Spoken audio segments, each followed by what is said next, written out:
Yung mga boss. Tawag doon. Yun. Iba na panahon ngayon. Ito yung kanta ni Tony Fowler. Na, alam niyo yung kanta na Sige-sige. Yung alam ko yun. Yung babae, pag nakainom na, ganun. Hindi na kailangan, wala nang daan sa ligaw-ligaw, ganun. Ganun ang panahon ngayon. Pero hindi naman lahat ganun. Oo. Ako hindi pa rin naman ako nagbabago. Pagka gusto ko yung lalaki, liligawan ko siya. Sanasayawan ko pa nga eh. Pero pagka salbahe, malaman ko yung ugali, ganito, nata-turn off ako. Pero yung mga babaeng ganun katulad ko. Oo. Pero ang payo ko sa kabataan, kung ganun kayong klase, ako nature ko talaga yan. Kung ganun kayong klase, tingin ko pilitin yung maging mahinhin. Hindi naman sobrang hinhin. Magiging madre ka naman nun. Hindi wild ganun. Kasi ang utak ng lalaki iba. Tapos mamimili ka yung mabait. Kasi pag salbahe, kawawa ka. Naka-encounter na ako niyan eh. Oo. Hindi mabait. Sa bagay, naman, tawag doon?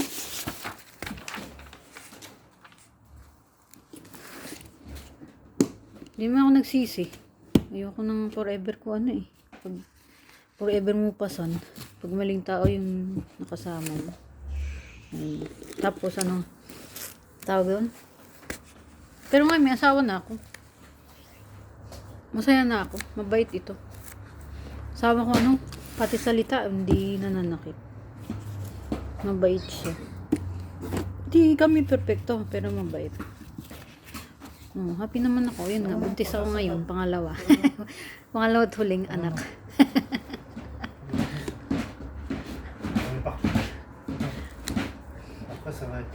Tapos, may iba tayo? Binagyo. Binaha sa amin. Grabe. Ayun, tapos, balik tayo sa usapan.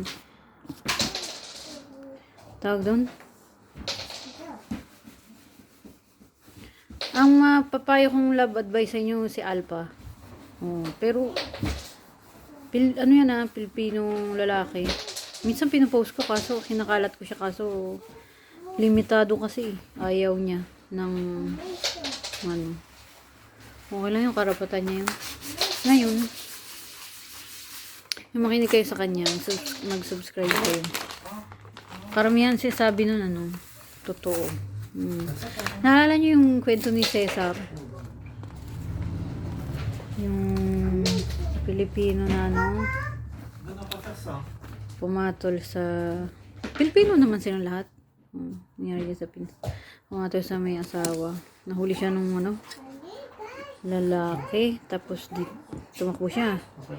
Hindi yan kinukonsinti Sinasabi ko lang yung nangyari. Tunay yung buhay pala yan Pag napanood nyo yung Alpha o kaya nakasubscribe kayo, makita nyo yun doon yung Cesar. Tapos dinhuli siya. Yun, hindi kami agree ni Alpha na binugbog siya ng taong bayan. Bakit? Hindi nakulong yung yung Cesar, tapos binugbog, kinuyog. Kasi para sa akin, totoo yung sabi ni Alpha dun. Hipokrito kasi yung mga tao. Piling malinis. Ako, baka mabash ako, pero totoo yan. Bakit? Hindi nyo naman problema yun. nung buong tawag ng kuyog sa kanya. Unfair naman sa kanya yung isa lang siya, ang dami nyo. Tsaka, ano kayo, perfecto, linis nyo. Pero ganun talaga mga tao, hipokrito. Tsaka mga tao walang konsensya. Ay, magalit kayo sa sinasabi ko. E di, lumayas kayo. Hindi mo na ako galit eh, lumayas lang kayo. Hindi ko kayo pipilitin. E di, balik na tayo. Ayun, bilang masama nyo yung generation, mag-ingat kayo sa, lalo yung mga kabataan, mga, kahit anong gender, babae, lalaki, tomboy, bading, lahis, etc. Mag-ingat kayo sa mga, huwag kayo basta, kung pwede, nga may pagka-hinhin kasi sa abroad okay lang yan kasi ang utak kasi sa abroad diba, nasayaw-sayaw ka sa harapan nila, marami sila, wala yun. Ang utak ng mga tao sa abroad iba. Oo. Sa Pinas kasi sila tawag doon?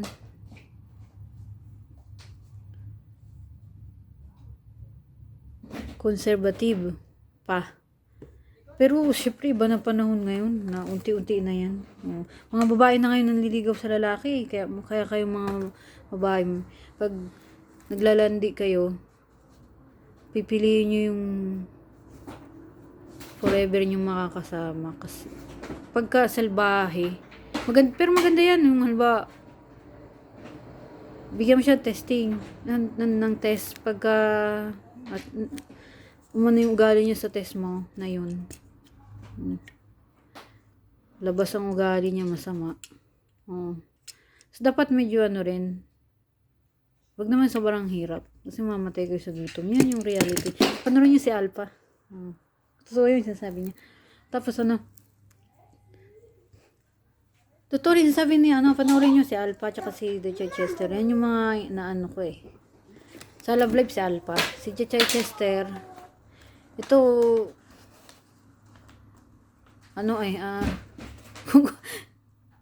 siyempre kahit sino may love kay Jay Chester, Kung ako yung dalawa, niligawan ko, yung sayawan ko yan dyan eh. Pero, hindi ganun klase si Jay Chester. Si Jay Chester, mukhang gusto niyang babae eh. Mahinhin. Ako hindi ganun. Kaya hindi ako papasaron. Hindi, balik tayo. Ayun, panoorin nyo si Alpha. Tsaka buong mundo naman mga tao, hipokrito. Buong mundo. Pero, sa abroad kasi, hindi naman yan kinukuyog eh. Yung nakwento ko kay Cesar, hindi yan kukuyugin. Bakit? Hindi naman nila problema yun. Naawa lang ako sa Pero mas kawawa naman yung tunay na asawa. Kasi nga, nahuli niya. Tapos yung babae, ewan ko, bakit siya, dahil kulang daw sa attention. Ganun kasi mga babae. Pagka hindi naman napupuno yung attention. Sa pera. Punuin mo siya sa pera, ganun. Pero,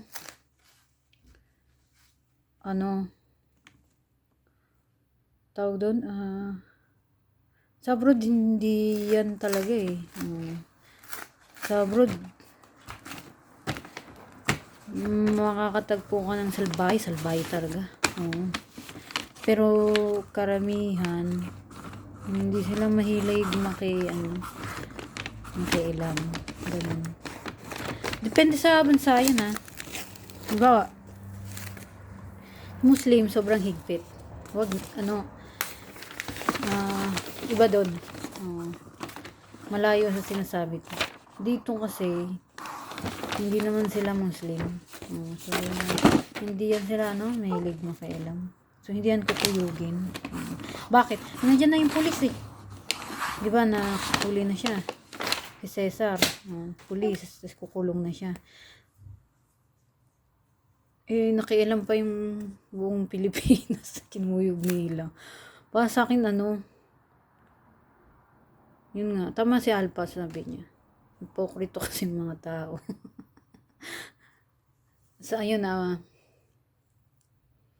please support my YouTube channel and ayun payo ko sa mga kabataan. Ayun. Bago kayo piliin yung maigi. Bago maglalandi, piliin yung maigi yung nyo. Kung kaya, hintayin nyo na lang yung lalaki manligaw. Pero kung talagang nature nyo yan, katulad ko na wild. Hindi ko sinabi tularan nyo ako Ikaw sinabi porque wild ako, gagayahin nyo. Hindi may kanya-kanya tayong buhay. At ako sabi ko nga, kung yun ang makabuti sa'yo at yun ang choice mo, hindi ko pinapakailaman. Buhay niya yun ganun. Eh di, na. Hindi ko sinabing gayahin nyo ako. Inano ko lang. Sabi ko lang yung totoo na, iba na panahon ngayon. Dati maraming Maria Clara. Ngayon, hindi na. Yung generation. Tapos, papasok na rin yung robot. Mga, tawag dun? Modern. Ayun mga boss. Ciao.